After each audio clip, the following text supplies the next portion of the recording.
Hello, we are It's About the Kids Incorporated. We are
Okay.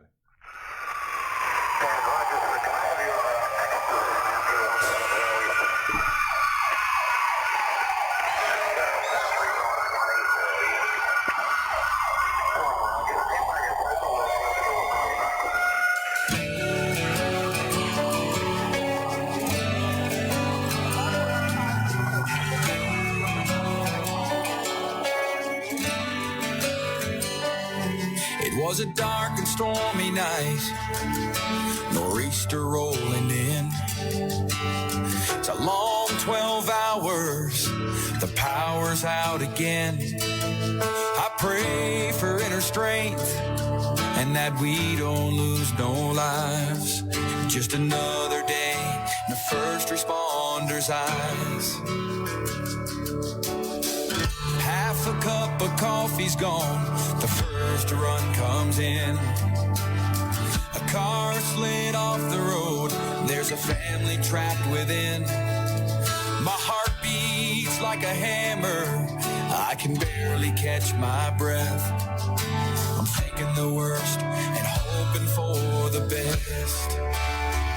Yeah, we ain't superheroes, we're just ordinary people trying to make a difference, and the first on every scene.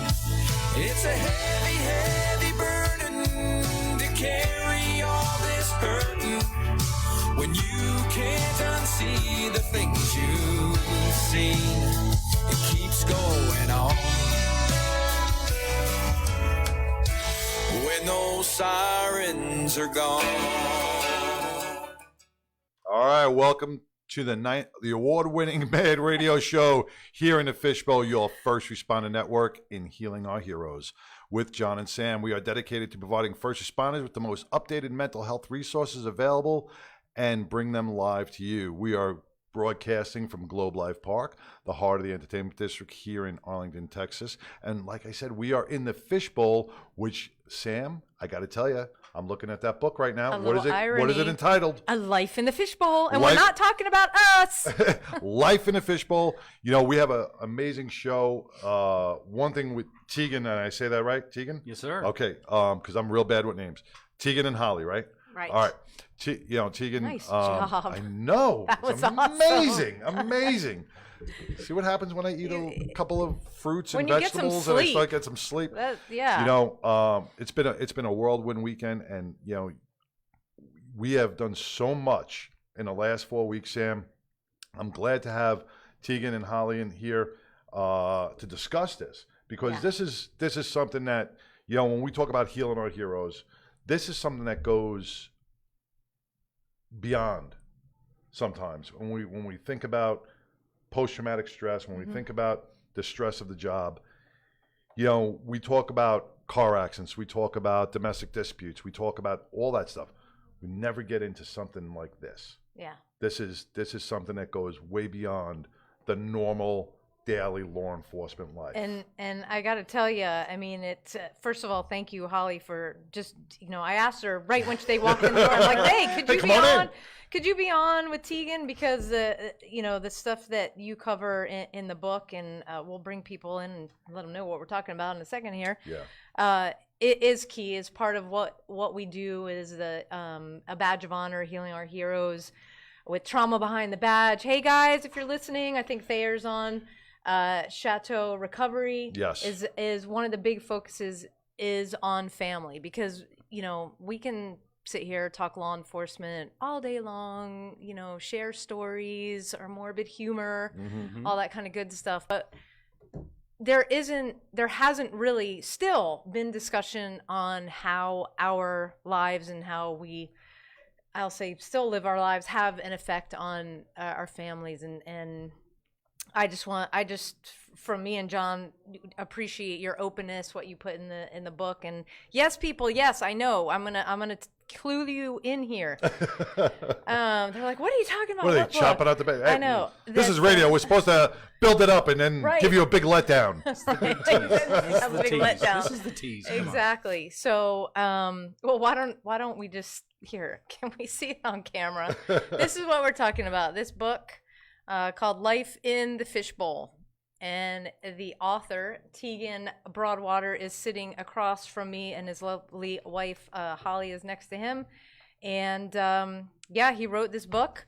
Gosh, my description isn't even going to do justice, but I'm going to try, if that's okay. Please do. Tegan, to say kick-ass undercover cop is an understatement. You humanized a critical time in Fort Worth policing, and throughout, after you're done with your assignment, I mean, all of us here, we knew Garrett Hall. Amazing guy. You've lived through a lot, you've seen a lot. The way you describe the scenes, I mean, I'm reading this and I was like, okay, would anybody like to step forward and make this movie, because it must be made. Book. So yeah, it's called Life in the Fishbowl, and I'm just gonna read Tegan's bio real quick. He is a CEO, musician, entrepreneur, philanthropist, and author of this awesome book. I'll put it this way: Life in the Fishbowl. We got it, Michael? There we go. The harrowing true story of one cop who took down 51 of the nation's most notorious Crips, and his cultural awakening amidst a poor, gang-infested neighborhood. Tegan's unique experience in the worlds of business, music, and rare, deep undercover work ignited a passion for contributing to positive social change. His contributions manifest in creative projects that purposefully spark conversations between different people about important issues such as systemic racism, police and community relations, and criminal reciprocity experienced by boys without fathers. Tegan spends most days running his company, writing and recording thought-provoking tunes, investing time and money into his favorite charities, public speaking, working out, and sharing an occasional fine whiskey, 12 in my H&M whiskey, there it is, with his son, or exclusive bros. But mostly he enjoys spending invaluable time with his best friend, his wife, Holly. Well, welcome welcome to the Tegan show. And Holly. Thank you. Yes, thank you couldn't so have said much. that better myself. It's almost as if I wrote it. That's great. So Tegan, just real quick, you started off in Fort Worth. Give us a little background about yourself. Oh, wow. The quickest version is I grew up as an aspiring musician and went to school to study music, studied jazz actually at North Texas State. Oh, wow. Which kind of dates me. It was now University of North Texas. Took off from school and was touring and doing regional tours and stuff like that with groups. Got signed to a little deal and got nothing but frustration from the actual music business. So, since the fourth grade, that was supposed to be my destiny. So I feel like it was advantageous at that point. I was trying to think, well, what else could I possibly do? At no point in my life I'd ever considered doing anything else, and had a handful of cops that used to come watch me play and stuff. And so They talked about doing law enforcement work, and I thought it sounded great. I was like, hey, can I sign up and go to SWAT, or do I have to do Right. So I did that. I cut 8 inches of locks off and got in my first shot, and had very little experience in this stuff, but I just felt like coming from musician environment, I know you're That's a comedian. That's what makes it very unique. You came from a musician's background, into a law enforcement life, and did so well at it, and made such a difference and made such an impact. For someone that wasn't bred into it, or when I was 8 years old, I wanted to be a cop type of thing. So that's what makes this such a success story. It makes it such a story that anybody can. Doesn't matter what your path is. If you have passion into your path, you can definitely make a difference in the lives of others, and you've proven that. Yeah, and I know it's hokey, but I really felt like that would be the motivation at that point, because everything else was done for myself to try to build up a music career and everything like that. So it was the only thing that attracted me at all, and it was almost like an epiphany when I thought about, well, that's something that I could actually do. Well, so if fireman awesome. came into that bar to listen, you'd probably be a fireman then. No, I don't think I realized what a cushy job that would be, but I also realized that if it involves medical processes, then forget it. No, you have a really cool calendar, though. Cops don't have a good calendar. The firemen have a great calendar. That's actually true, but I'd prefer to just keep my shirt on and do my own thing, right? Yeah. So yeah, I think part of just being successful tactically was that I didn't have a bunch of bad habits. I didn't grow up on a ranch and aspire to be a cop and have all these crazy guns and weird habits and thoughts. I basically ingested everything that they taught me, and ended up being the best shot in my class and everything else. That's having awesome. very little experience with firearms and stuff like that. So that was an interesting experience, understanding that you can actually take a layman and teach them tactics, but appreciating the fact that you can't take someone that's socially inept and just teach them how to relate to people. So I felt like that's what the greatest asset that I brought was that I grew up in a culture around a bunch of men and women who, freely took drugs and did whatever. I wasn't the person that indulged, but I was around it all the time. Right. Everybody was cool with me, and I was cool with them. Right. As a kid, I had friends that were jocks, and I had friends that went to in the smoking section and skipped school. It's just Right. I'm just a people person, and if you're a good person, then I appreciate you. So I think that's what I succeeded by leveraging, just because I don't think any other way. So Right. So you actually grew up around the lifestyle. You grew up around, I don't want to say the lifestyle, but you grew up around people. So you knew how to act. You knew how to, which is, me and Sam were talking about this the other day, and when we get into your undercover work, undercover work is a lot of acting, but it's also a lot of pre-law enforcement experience to make sure you fit in, to make sure you get in with the crowd, to make sure you're able to, because you know it as well as I do, they can spot it a mile away. Oh, no question. I was buying drugs on the streets of East New York. Cop on my forehead. They just look at me and go, yeah, I could buy from peepholes where they didn't see me. But if I walked up to someone and said, hey, give me 2, they'd be like, yeah, okay, see you later. I thought you were on drugs when I got here. Well, now I'm on drugs. Now. I'd say retirement's been good to me. But, and that's key into what played into your successful role into what you did. So well, and that's the most amazing thing, because when you were referred to us, thank you, John Edmondson, and I'm like, let me go online here, and I'm looking at this clean cut white guy, and I was like, wait, Undercover, Crips, Fort Worth. What's the book? Just give it to me. I got to read this because this doesn't make sense, on the surface. Yeah. And so if you are listening to this on fprn.us and not watching on Facebook Live, you definitely want to maybe jump over or check out Tegan's website. I'm just going to give it to you right now.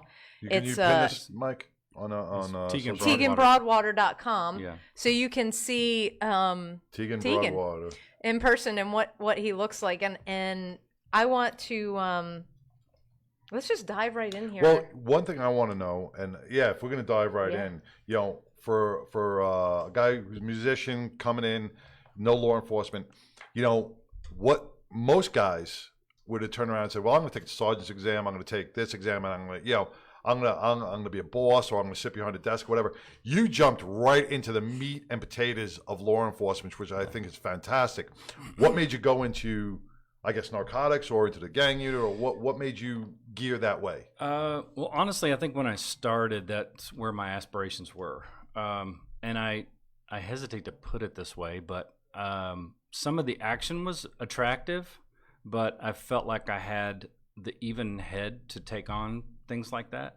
You know, and as I gained experience, you know, working patrol and making arrests and everything else, I got into fights and you know, like everybody does. Everybody gets into the scrum. You were in Fort Worth, right? In Fort Worth, yeah. So what area of Fort Worth did you I worked patrol?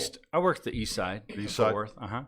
So I learned a different culture there. I learned how people behave, and I learned why we're there is to protect other people in that community. And I didn't get a canted view of just the criminals that exist in those neighborhoods, you know. And it's the difficult. real life. The real people in the neighborhood. Right. Yep. These are, I mean, that's your whole purpose. I mean, otherwise, Correct. why are you serving anyone in a poor neighborhood if everyone's a criminal? Well, Right. everyone's not a criminal. The ones that are hiding behind the locked doors. Yeah, those They're are scared. Exactly. Yep. Yeah. So and so it was it was eye opening for me, but at the same time, I felt like everybody was relatable. I'd had a lot of experience, you know, with different cultures and different races of people, and so I kind of leveraged that to try to get into other things. When I got into, you know, I studied martial arts for a while and stuff too. Whenever you get into a fight and you say, hey, I've got to take you to jail, and they back off and say, I ain't going to jail, Square put off their on fists you. up, I'm thinking, hell yeah, this is great. But at the same time, when you get control, I also am not taking it personally. It's like, hey, Right. that was fun to take care, and, you know, we'll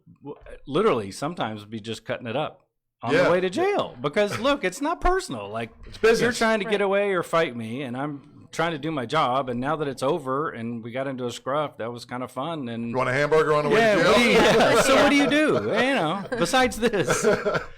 So yeah, it was super eye opening. And so, you know, that was my whole thing. Is I thought I'll get into undercover work. Ultimately, is what I really wanted to do, because I really felt like my background just lend itself to having a successful opportunity there.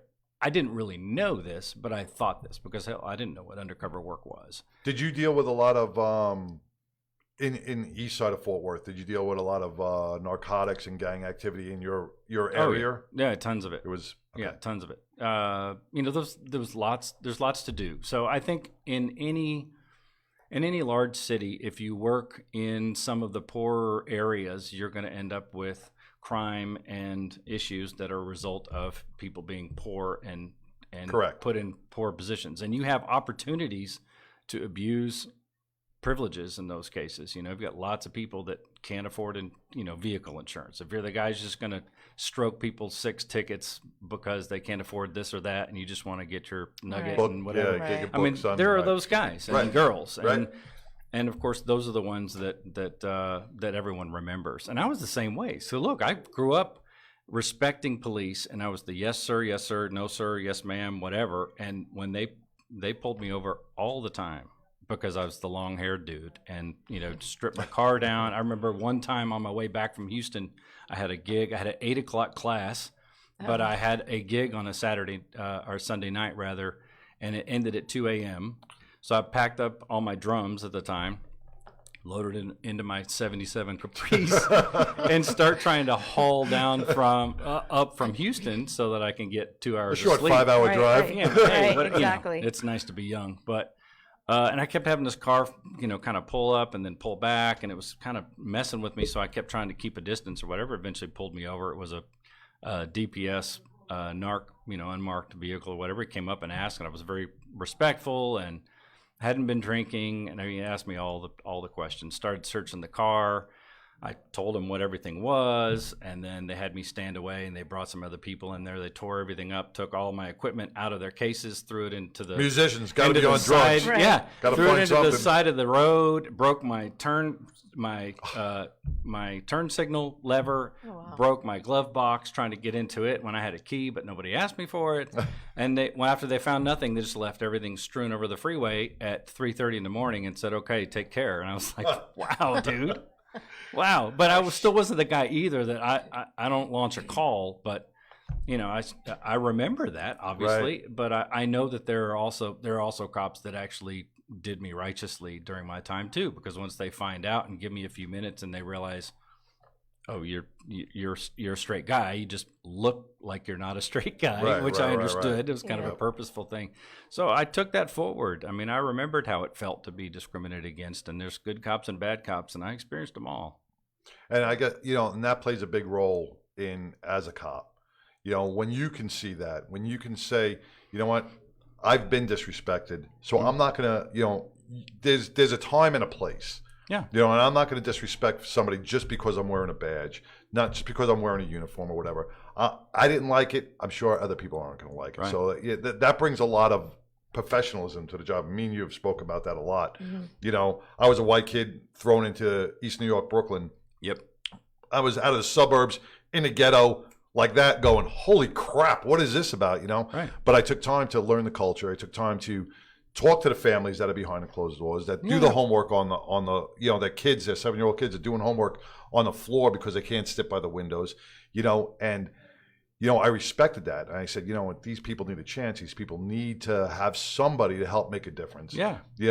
I understood why they were stealing food because they had no money, so it's You want to curb the behavior, but you don't want to do it by putting them in cuffs and Right. stuffing their Exactly. head into the There's pavement sometimes every other time. ways to Yeah. do it. Absolutely. We can bend things a little bit to adjust for the heartaches that they're suffering. Right. And I was the same exact way. Yeah. And it's if you go in with a servant's heart, and that's really what you're trying to do. Yep. Yeah. So it's as simple as that. But you can't teach that.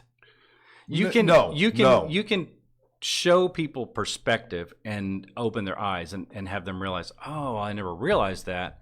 But you can't take an a-hole and just tell them to have a servant heart, Right. and understand that this is a different culture and this is how they're thinking. And if you speak to them with respect, then you'll get a better understanding. You're the one that needs to learn, not them, and et cetera. There are some people that just can't be taught. Because you put a badge on and they think and it's a power trip. It's a power, power yeah. trip.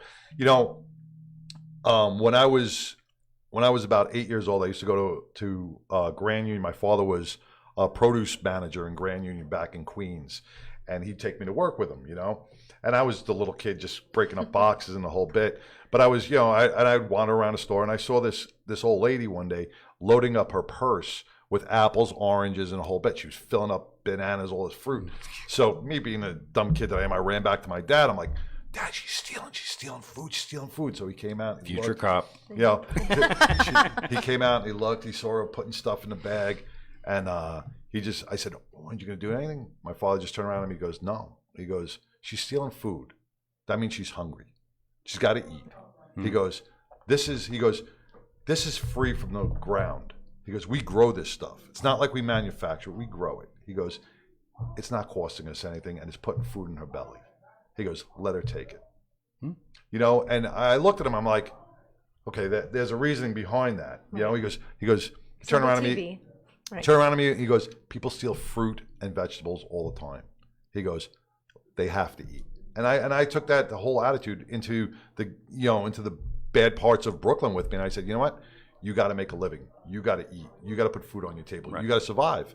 And when you look at somebody in that aspect, no matter what color they are, and you look at them as a human being and say, "Hey, you have to survive.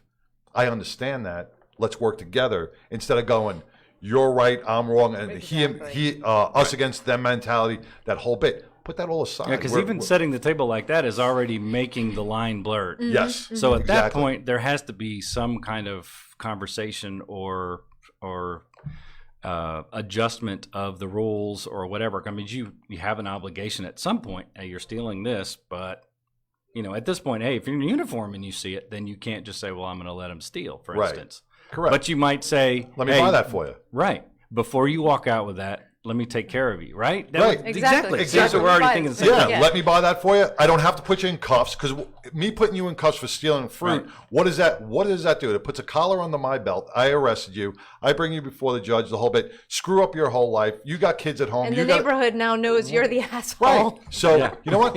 I'll take the Right. $10. I'll take the $20 out of my pocket. I'll buy you fruit. You got a meal. You're happy. You respect me. I respect you. And you scared the piss out of her at the beginning. Right. But Right. then we're kind. So Correct. those perspectives are both there because sometimes that fear of being caught too is actually important to give a perspective to. Yeah. Like, ugh. And I still get that goofy feeling every time somebody pulls behind me. Right. So okay. So Let's get in. kind, Let's jump in. heart, Sorry. service. Sorry. Let's Yeah, jump in. No. It's a perfect segue because I'm just gonna read this excerpt and yeah. Okay. All right. I knew the road to X-Man ran first to Trey's house. I gunned the bends to a smooth 75 through light traffic. The sun had been down for a couple of hours, but the temp was still hanging in the high 90s. In the distant oncoming headlights, waves of heat ghosted off the pavement, dancing to the driving beat of my overworked stereo. As we approached, I turned down my radio, lowered my windows, and looked up to the heavens. You helped me get here, so I assume you'll get me out. I often threw out short conversational tidbits just to make sure my back was covered. We made the Fishbowl in 15 minutes. My plan was a low-key transaction. Score a bird, a kilo of cocaine, hang and shoot the breeze for a few minutes, then bolt. My purpose tonight wasn't to bust Trey, who was the classic middleman, a few steps up from street dealer, but below top management. I was engaged in brand building and selling my persona. I was T, a no BS, cash heavy guy from the rich side of town with a long list of wealthy clients from uppity country clubs and West Side inheritors. To dig deeper into the Crip hierarchy, I needed Trey as a reference. The first sign that my plan might be screwed, though, came when I saw Bug get out of his car with Carlos in tow. This was the friend he had mentioned. Hispanic, short, quiet, and unassuming. Bug reintroduced him to me. We met several weeks prior. We nodded toward each other in general respect. I was not pleased to see him again. Bug had filled me in on Carlos before. Working from northern Mexico, Carlos had supplied half of South Texas with cocaine before he got too much attention from the feds and retired. His business affiliations, Los Zetas, was responsible for thousands of drug-related kidnappings and murders, including police, politicians, and federal agents. They were famous for decapitating police officers and leaving their heads on the courthouse steps. Okay. Wow. Was he flip to a CI? Was he a CI or was he a target? No, actually, he had nothing to do with my investigation. So this is, and you'll admit, a lot of this stuff, I this isn't a Batman story. This is like a real story. So even the dunce moves are exposed in here. So the fact that I'm meeting up with the CI to go do an intro and see if I can get a buy, and then he brings some perp with him that I know has no business hanging around us, especially knowing that he's already been into some other stuff that I don't know about. Right. You know how CIs work. So he's thinking, hey, cool. Oh, Carlos, hey, come on. Hey, I'm running there and come on with me. I'm thinking, dude, you moron. What are you bringing this dude? And so, yeah, it ended up being a catastrophe bringing him along. But it was one of those things where if you go by the book, I was off the books at the time anyway. So all I had done is call a buddy in patrol and had him standing by in a patrol car on an open phone line with me 2 or 3 blocks away. So I wasn't wearing wires and setting up cars everywhere like you would procedurally, because these guys are they're too quick to do business and too savvy for that kind of crap. Right. And so it was just one of those things where had I been following procedure, I would have absolutely said, well, we cannot do this. I need to search him. I need to make sure he didn't have it on, blah, blah, blah, go through the whole rigmarole. And instead, I'm like at the threshold of this house, and I'm trying to get this freaking deal. You went off book for it. Well, I was off books yeah. already. So, Yeah. But I just thought, well, just let's just go. But again, I was not pleased, but I was improvising anyway, and the opportunity was rare. And I just decided to take that risk on faith and just hoping that I could get to the next level, because that opportunity doesn't open very often. Like I said, Right. So.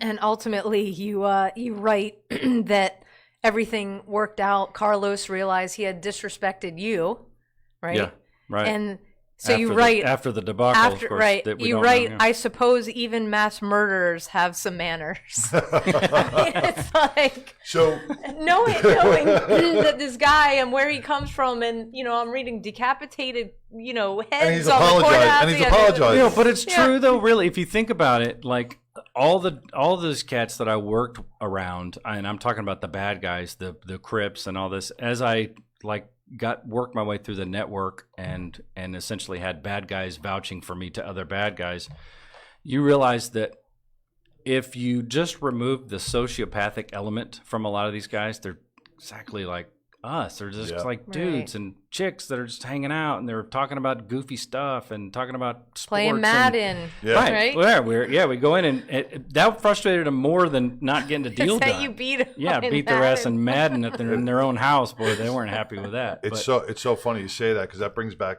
and I don't want to get into war stories, but doing Yeah, we only have an hour show. I know, because I did the mob, and you bring up that realism when you take away all that persona. And I remember sitting on a wire on a Monday morning listening to a made guy and one of his captains talking about the friggin' Sopranos on Sunday night that they were watching, and go, do you know what he did? I would have busted his. That's so crazy. And it's like they're talking like just regular people, Yeah. But as soon as they get on the street, oops, so tight, and it's a different world. And they would actually do it, though. That's the other catch, right? Is that, hey, if you piss me off, we're going to have words, or we're going to have a problem. I'm either going to be done with you or whatever. And if it really digresses, I get you to start swinging on me. But even that's probably not going to happen. And we're grown men. But if you disrespect them in a certain way, then they're going to come back 6 deep and shoot at your house. I mean, that's where the dividing line was set. And that's where, as I got to know them more and more, the more I had this wish that they just didn't have that evil element to them. And I Well, that brings began you to over to the sociopath part. Right. Yeah. And, I began to understand why a lot of this was happening too. And I'm sure you guys, deal a lot with that, with the criminals, the same way that you do when you have cops that are distressed and they do extraordinary things. They end up addicted and all these other things. That reason why is important. It's not always an excuse, but it's an important perspective for you to keep in mind when you're treating them like humans, because, hey, again, I wasn't taking it personally, right? But they're the bad guys, and they were, well, I say they, most of them, but not all of them. Some of them were just absolute scuzz and are going to go to jail for 45 years, get out and go kill someone else. Yep. But most of them were like dudes that I could hang out with otherwise. Yeah. And it's a perspective that, as optimistic as I was about people, I still didn't have that real concept down until I was done with this thing. And you talk about the relationships that you formed, and you had to form those relationships in order for you to be successful in your undercover work. Going back to the book, what I couldn't have known then was how deep I would get and who I would become. And what I would ultimately learn as the outsider going inside this deadly set of criminals, that sometimes you have to play. Sometimes you have to shatter a dope house window with a bowling ball. Sometimes you have to beat a gangbanger nearly to death with your bare hands. You will know true love. You will learn to appreciate the very people you pursue. There will be many nights when you don't know who you are. And in the end, you may just have to wait for the one man you're after. The one you've tracked for so many years for imprisoning a neighborhood of poor, innocent people, and whose demise has become your obsession to make a single, stupid, fatal mistake. Yeah. And then it's on. Yeah, and that's and those are all summarizations of a lot of the things that I'm happened, skipping obviously. around, people. You're gonna have to buy the book, as Jocko would say. Yeah. I'm skipping around, buy the book. We don't want to give away too much of the storyline of your book, because we want people to purchase, and I'm going to get it myself. I want to read it. I spoke with Jay Dobbins last summer. Me and Jay came on the show, and Jay did a lot of infiltration into the Hells Angels. Mm-hmm. You know, and like you got into the Crips, he got into a motorcycle club. You got into the gang activity. What this show is all about is, I know Jay had some hard times afterwards, bringing himself back. I know he had a lot of hard times with his wife and his family and his kids. Okay. I'm just getting to that Oh, I'm part. sorry, My I'm God, sorry. it's like he's psychic, right? Yes. Come on. Michael, does he do this at home? Does it drive you crazy? Oh, Do you my want me to God. stop and let you go? I didn't know. I didn't know. No, But, yeah, no. You know, I want to know how you got through that, because a lot of our law enforcement out there, a lot of our first responders out there, deal with a lot of different issues. The ones you already dealt with, right? Now compiled onto that is the undercover work, the stress of putting your family in harm's way, in so to speak, or that mental capacity. And as an undercover, and I know you yourself has to change. You have to change because you can't be the husband. You have to be the drug dealer. Right. Right? Yeah. So you live that life 8, 10, 12 hours a day. You become them. You know, I became the loan shark. I became the degenerate gamble. So I mean, I treated people like shit. I spoke like them. I'm sure you got the same way, and you took the blunt of it, right, Holly? Oh, yeah, I mean, yes. Yeah, I mean, and that's a big thing, is how does a family react to that? How did you guys get through this? And you're here today. You both look happy. Well, you kind of look happy. Hey, we just got through our 20-year anniversary. Happy So happy anniversary. Wow, that's awesome. everything is good. So anything that we talk about in regards to distress has been ironed out. I Yeah, think. you But talk- she can probably yeah. speak best on this. I'm just a super worry monger. That's the problem. Like, I worry worry anyway about, other things. And okay, sorry. No, you're good. And I'm just gonna make it easier okay. for you. So that was the biggest thing, is that I'm just a worry monger, and I didn't sleep. Like, if he left the house, like, I went to the couch and I stayed awake, and I had a regular job, and luckily my stepson wasn't there most of the time. He lived mostly with his mom, and because Tegan was gone so much, and he went to school where his mom lived was quite a ways away, so Right. he would come on weekends. And Tegan also coached his football team, so he tried to get to practices and coaching and stuff. So it was me by myself. It's like at being home. a single mom. Yeah. It's like being all by yourself. Right. So I just worried a lot all the time, like worried. And, I can't call him because I don't want to interrupt something. And I know he's on the phone, like an open line, like with someone else, like Right. every time he goes in there, because he didn't wear wires. So I just had to wait. Primitive. It was like a waiting game. I'd have to wait for him to get home or wait for him to call me and say, just checking in and tell me. So That's the hardest part, right? It's the not knowing, it's the waiting, you can't check in. absolutely. And that does damage. Yeah, you talk about in the book that part where she got angry and Yeah. you guys had to have, I'll call it a heart-to-heart, a chat. Right.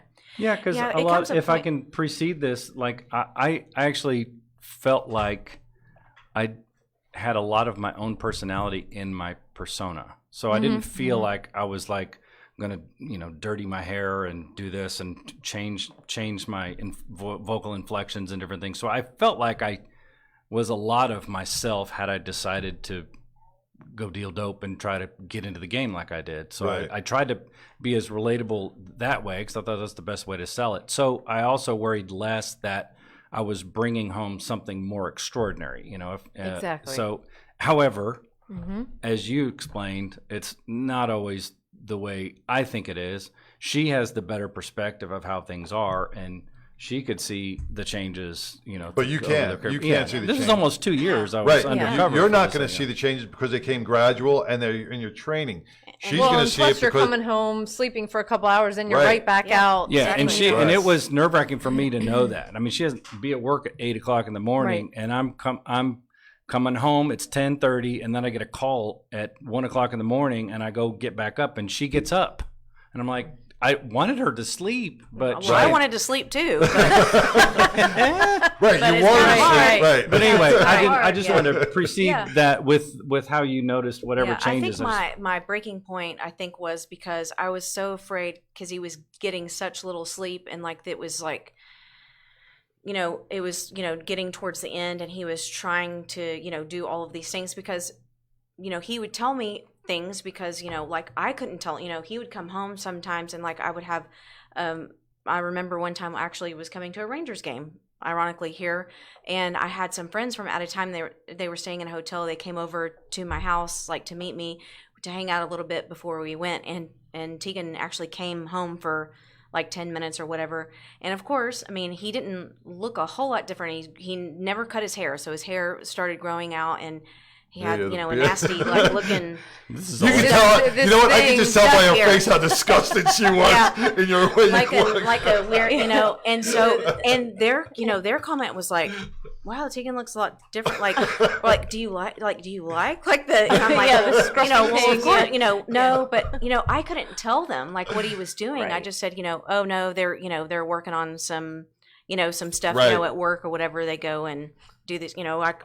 It's What do you hard say? because Right. it's like, what do you, You don't know say? what You to don't want to say. say, you can't say what's really going on because you just don't know. It's not like, I mean, it wasn't like we had, mutual friends, but you just never know. Who knows, Correct. whatever. I mean, Yep. because we went. You got to for- protect him as well. You Exactly. got to watch. Yeah, And we lived in the same city. This was all happening too. Exactly. It wasn't Right, like exactly. they launch you out and you go to a neighboring state. And do Right. your You thing. even drove home. I was a driving certain home 20 way, minutes doing heat runs to Yeah. try to get Exactly, home, but right. I lived 20 minutes away. Right. Yeah. But and which makes it harder on you. I mean, out shopping in the store or going Yeah. to. I mean, your daily routine Yeah.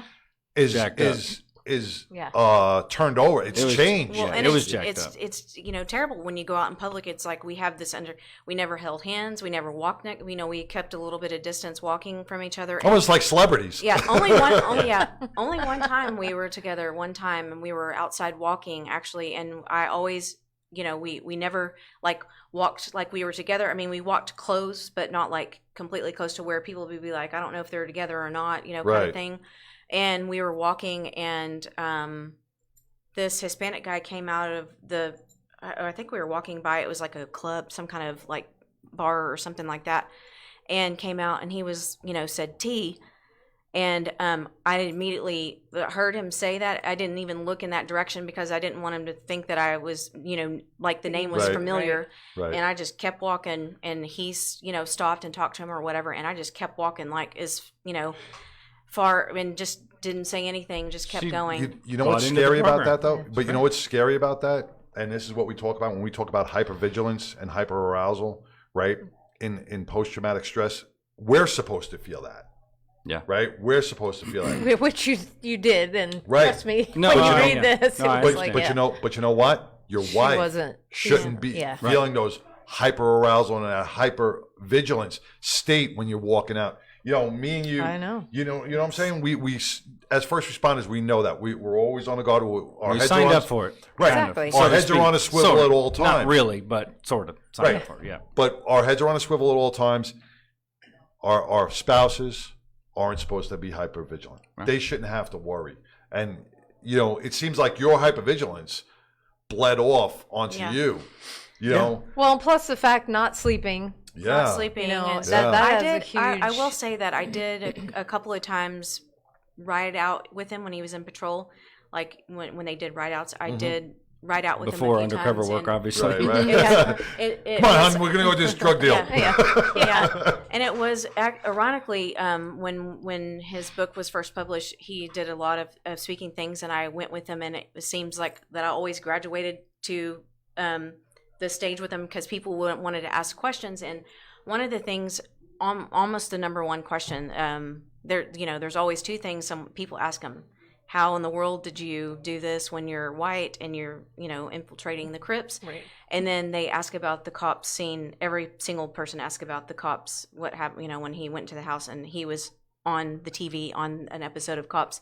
Everyone always asks those two questions. And Oh yeah, the first- it's I'm reading, I'm laughing, I'm Yeah. like, I'm reading the book. Okay. Yeah. So people, sorry, we're not going to ruin that story. You're going to have to go buy the book. So anyway, he had a hard time answering the question when people asked him how, but so I had a conversation with him after the first time. I was like, okay, I can help you with that question because I know exactly how you were able to. And it kind of goes back to what you guys were talking about before is when I rode out with him, he was an acquaintance to me. Didn't know him. I was in college working, part-time. And like there was a group of us. He worked off duty, where I worked. And so. Oh, so she was just a ride along? She was just a ride along that you picked up? No, not randomly. Yeah. But we were already. That's how we Yeah. met. But so I, get into his. I did tell you he's a comedian, right? I did preface that, so he's going to use. That's okay. Yeah. I'm gonna play on it. And he worked midnights in Eastside, which was eye-opening for me because I'm like, did not have any clue that this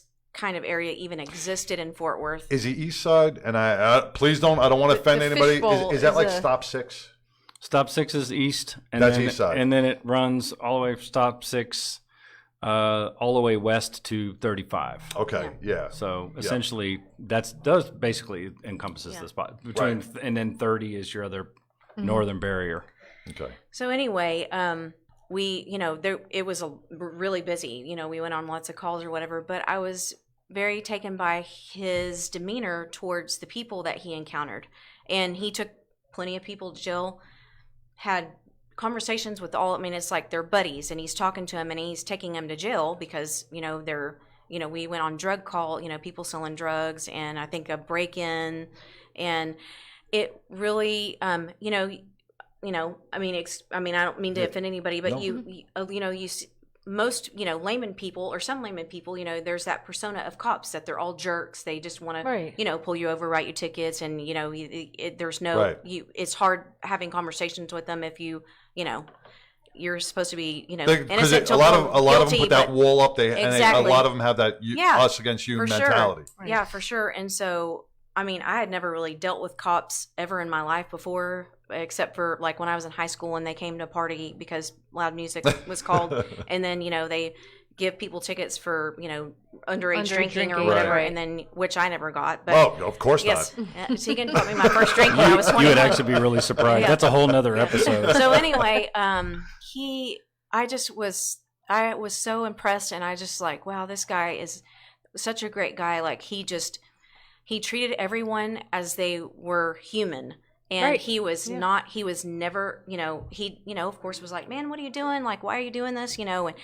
And of course they would be like, well, and they would give, some kind of story or whatever. And if he had to take him to jail, they would sit in the back and they would, just talk. And a lot of them were like, who's the girl in the front? And he was like, oh, she's a judge. You better be nice to her. That's great. I'm like, oh, I know she looks like a 20-year-old blonde. She's a judge.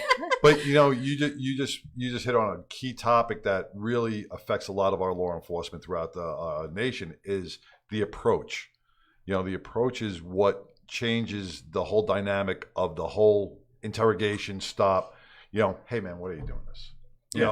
If I can come up to you and go, hey man, why are you doing this? Or what's up, man? What are you doing this? Or if I approach you in a defensive manner. So if you approach, hey man, what are you doing this? Yeah. They're automatically going to be, he's okay. He's just, things are not, it's that de-escalation. Correct. It's an automatic. Yeah. Hey, come on, what are you doing? And that comes across, when you guys served the warrants, you arrested all these guys, you gave them ample opportunity, pretty much all of them, to come clean, to talk about their deals with others in the gang, and some of them took you up on the offer, and it showed in the sentences, and some of them did not, and most of these guys, a lot of them are never gonna see the light of day. I mean, they will. A couple of them will die in prison. Ironically, I was being completely honest when I said, "Look, if you can cooperate, I will literally testify on your behalf, and in terms of your rehabilitation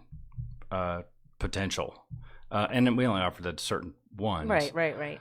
But the opposite side of the coin is, well, I've been knowing you for 18 months as T. And now you're sitting on the other side of the table with an FBI agent telling me that if I give up information on all my guys, How am I to trust that you? you're going to give me a break, right? trust? So it was really, that's what was so frustrating to me, is because, man, I really do like you, and I know, like, that You had a rapport that we had, relationship, yeah. the rapport we had was real. There was an essence of reality Friendship, right. to that friendship, right? But there was also that facade that is essentially, this is going to be a bad ending for you. Even if it's a good deal, it's, I can get you 2 years. Well, that's not a great deal either, fool, after all Right. we've been through. So it was kind of tormenting to me to think that, man, you don't trust me, but I understand why you don't trust me, but I wish you could just jump in my mind for a second and understand, like, I really mean it.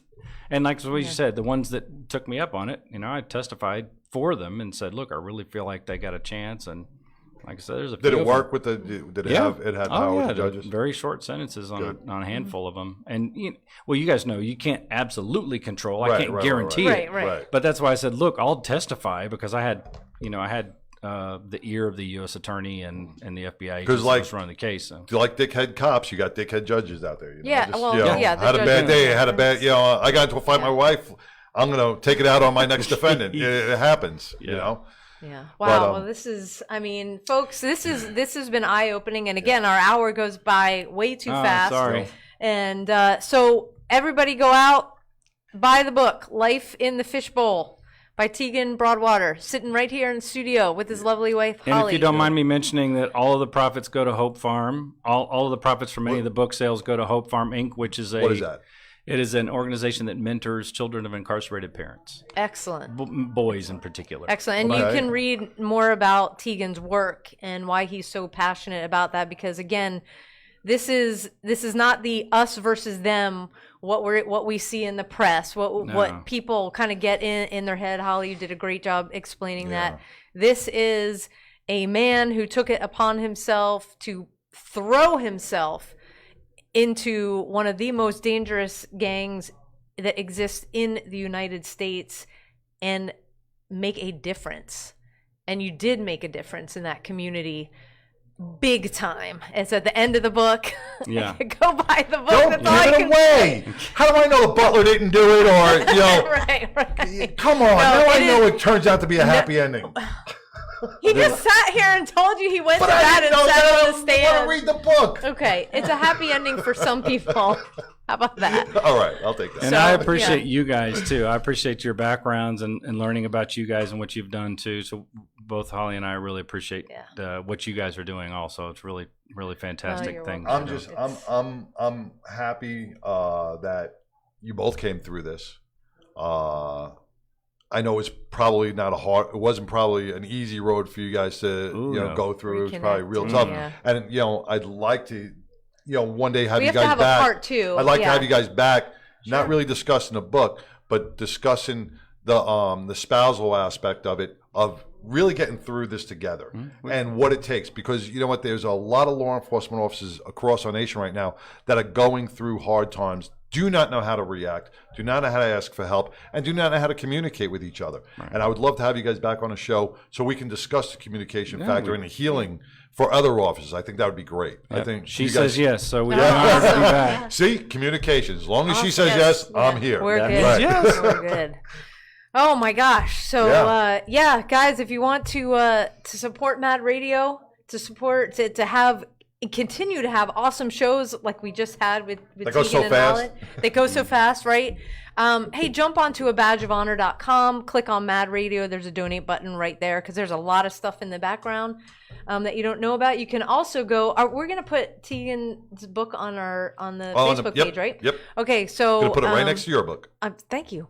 You got a book? I need to go read it. Thank you. So, you can buy my book, but buy Tegan's book first. Buy her book, buy Tegan's book. My book will be out soon. Yep. Buy Savannah's book. There's a whole boatload of ways to support.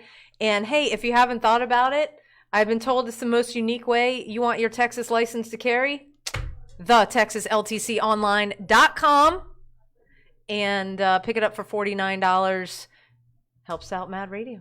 Yeah. Get and your license to carry. once again, I want to thank Trauma Behind the Badge and Survive First. I want to thank all the members for them who flew out this weekend and helped us dedicate Heroes Bridge and the start of the Heroes Bridge Memorial Park Foundation that will be dedicated for our first responders who have lost a battle to suicide. This is the first in its nation bridge naming and park to honor our families, give them reflection, remembrance, and a journey in how their loved ones lived and not how they died. So I want to give a special thanks out also to Frontline Crisis Response Solutions, Healing Springs Ranch, the Block Foundation, Combined Arms, Heroes on the Water, who joined us out on the bridge, Our Watch, Blue Help, Stay the Course, 22 Kills, Survive First, Trauma Behind a Badge, and once again, the book, Life in the Fishbowl. Amen. Right? Keep healing your heroes.